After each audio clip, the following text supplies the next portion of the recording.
এই একটি দোয়া দিনে একবার পরে যদি আপনি মারা যান, আপনি জান্নাতে চলে যাবেন, আপনি জান্নাতি মানুষ হয়ে যাবেন। এই একটি দোয়া যদি আপনি দিনে একবার পরে মরে যান, আপনি সাথে সাথে জান্নাতে চলে যাবেন। মরতে দেরি হবে, জান্নাতে যেতে দেরি হবে না।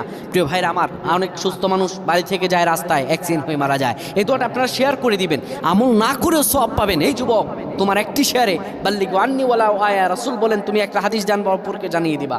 বাড়ি থেকে এগুলো মা বোনদের কাছে আপনারা শেয়ার করে দিবেন। আল্লাহ তাআলা ফজিলত দান করবেন, মনের সব আশাগুলো পূরণ করে দিবেন।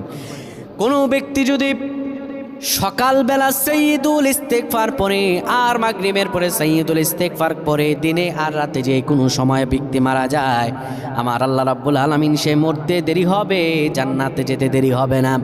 দোয়াটা হলো আল্লাহুম্মা আনতা রাব্বি লা ইলাহা ইল্লা আনতা খলাকতানি ওয়া আনা আবদুকা ওয়া আনা আলা হাদিক ওয়া ওয়া'দিকা মাসতাতা'তু আউযু বিকা মিন শাররি মা সানা'তু।